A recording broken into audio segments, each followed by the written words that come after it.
오늘은 누가복음 13장 1절부터 9절까지의 말씀을 통해서 하나님의 말씀을 함께 나누도록 하겠습니다. 오늘 말씀에서는 빌라도와 관련된 사건들에 대해서 소개하고 있습니다.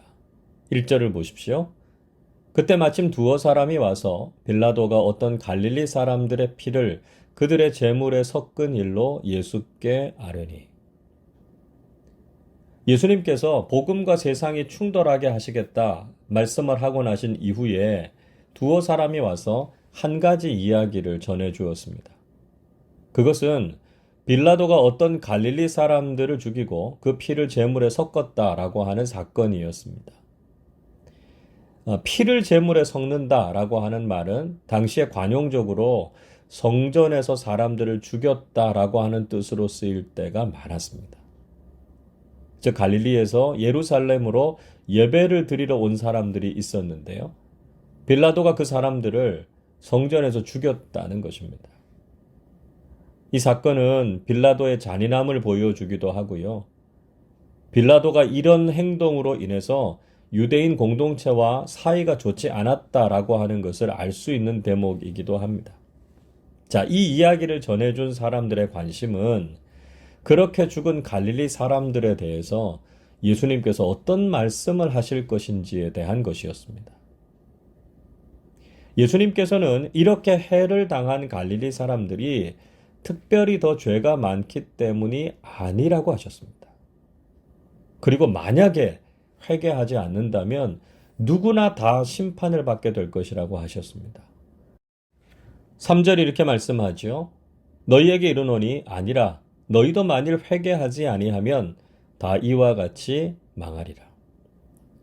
누구라도 즉각적으로 회개하지 않으면 이렇게 망하게 될 것이라고 하셨습니다.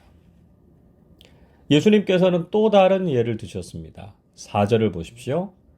또 실로암에서 망대가 무너져 치여 죽은 18사람이 예루살렘에 거한 다른 모든 사람보다 죄가 더 있는 줄 아느냐. 망대라고 하는 것은 적의 침입을 관측할 수 있는 군사적인 방어의 목적으로 만든 것이거나 또는 포도원이나 농작물을 도둑들로부터 지키기 위해서 지은 감시탑이었습니다. 자, 그런데 유대 역사가인 요세푸스에 의하면 빌라도가 물의 공급을 원활하게 하기 위해서 수로 공사를 했는데요. 그 공사 때문에 실로암 망대가 무너진 사건이 있었다고 합니다. 이 일로 인해서 18명이 죽는 사고가 발생한 것이죠. 예수님께서는 이 사고로 죽은 사람들이 다른 사람들보다 죄가 더 많아서 그렇게 된 것이 아니라고 하셨습니다. 그리고 누구든지 회개하지 않으면 그렇게 망하게 될 것이다 말씀하셨습니다. 사람들은 흔히 일어나는 사건과 사고를 보면서 무의식 중에 이렇게 정죄하는 경우가 있다는 것이죠. 뜻하지 않은 사고나 사건을 당한 사람들을 보면 그 사람들이 뭔가 잘못한 것이 더 많아서 그렇지 않겠느냐 이렇게 말한다는 것입니다. 물론 하나님의 공의가 작용하고 있기 때문에 악한 사람들을 심판하시는 것도 맞는 말입니다. 그러나 그보다 더 중요한 것을 놓치지 말아야 합니다. 그것은 우리도 모두 죄인이라는 것이죠. 우리가 다른 사람들을 보면서 정죄할 것이 아니라 우리도 회개하지 않으면 언제든지 멸망할 수 있다는 것을 깨달아야 한다는 것입니다. 우리가 아직 심판을 받지 않은 것은 여전히 우리에게 기회가 있다는 뜻입니다. 우리는 곧 하나님 앞에 서게 될 것을 기억해야 되고요. 우리가 죄인임을 고백하고 죄의 문제를 해결받아야 합니다. 예수 그리스도의 죄사함의 은총을 받게 되면 그 어떤 사람이라도 용서함을 받게 됩니다. 그러나 우리가 죄의 문제를 해결하지 않으면 오늘 다른 사람에게 임한 심판이 내일은 내게도 임할 수 있다는 것이죠. 지금 기회가 있을 때 회개해야 합니다. 다른 사람들을 정죄하거나 판단하지 말고 나 자신을 돌아보시기를 바랍니다. 우리도 늘 하나님 앞에서 죄인임을 시인해야 합니다. 우리의 죄를 고백하고 우리를 사하시고 정죄하지 않으시는 하나님의 긍휼과 은총을 경험하실 수 있기를 바랍니다. 이어서 예수님께서는 회개하지 않는 것에 대해서 비유의 말씀을 들려주셨습니다. 그 비유는 열매를 맺지 못하는 무화과 나무의 비유였습니다. 이런 내용이죠. 한 사람이 포도원에 무화과 나무를 심었습니다. 해마다 와서 무화과 나무의 열매를 구했는데 열매를 얻지 못했습니다. 그 주인이 얼마나 화가 났겠습니까? 그래서 포도원 지기에게 무화과 나무를 찍어버리라고 명령했습니다. 그러나 포도원 지기는 주인에게 한 해만 더 참아달라고 부탁했습니다. 8절 보십시오. 대답하여 이르되 주인이여 금년에도 그대로 두소서 내가 두릅하고 거름을 주리니 말씀하죠. 포도원 지기는 금년에도 그대로 둘 것을 부탁했습니다. 열매를 맺지 않는 무화과 나무에게 기회의 시간을 준 것이죠. 포도원 지기는 자비와 긍휼로 무화과 나무를 아꼈습니다. 그리고 자신이 더욱 잘 돌봐주겠다고 말했습니다. 주변의 땅을 두루 파고요. 거름을 주어서 정성껏 가꾸겠다는 것입니다. 마지막으로 한 번 더 기회를 주고 최선을 다해서 열매를 맺을 수 있도록 하겠다는 것입니다. 그러나 그 기회의 시간이 언제까지나 계속되는 것은 아니라는 것이죠. 9절 보십시오. 이후에 만일 열매가 열면 좋거니와 그렇지 않으면 찍어버리소서 하였다 하시니라. 포도원 지기는 만약에 이렇게 해서 열매를 맺게 된다면 얼마나 좋은 일이겠느냐고 주인을 설득했습니다.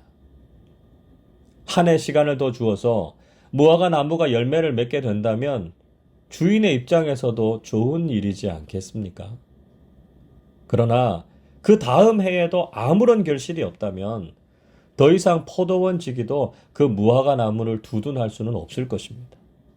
그때도 열매를 맺지 않으면 그때는 찍어버리라고 단호하게 말했습니다.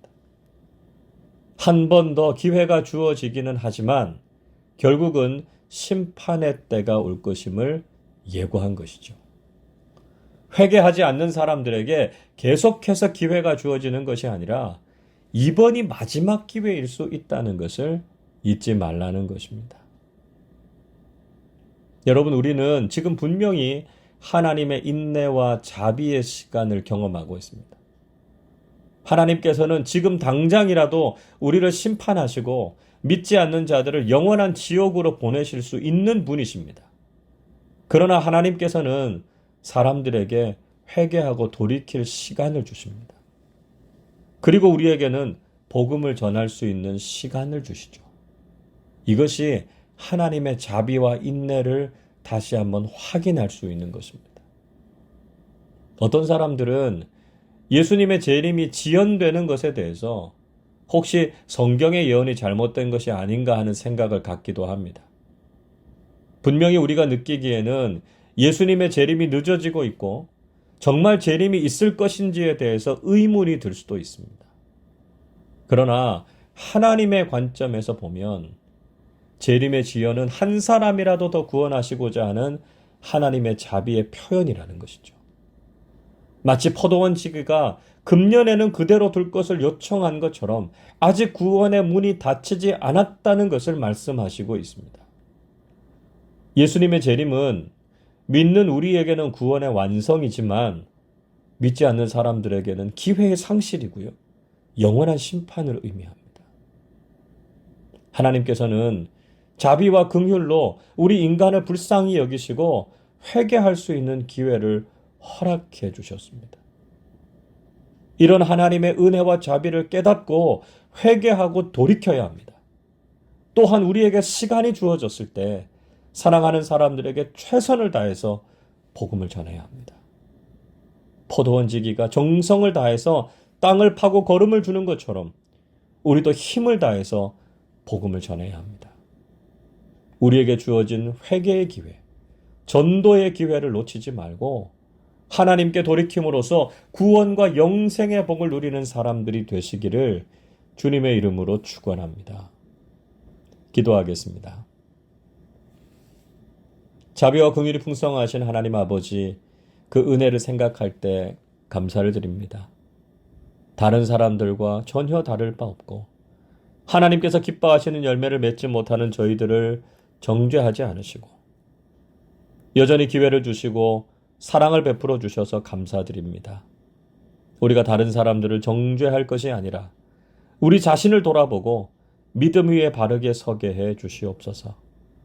우리에게 기회와 은혜의 시간을 허락해 주셨는데 이 시간 동안 사랑하는 사람들에게 복음을 전하게 하시고 돌이키고 회개해서 하나님의 자녀가 되는 은혜를 허락해 주옵소서. 그래서 하나님께서 주시는 놀라운 구원과 영생의 복을 누리는 우리 모두 되게 하시고 사랑하는 우리의 가족들 되게 하여 주옵소서.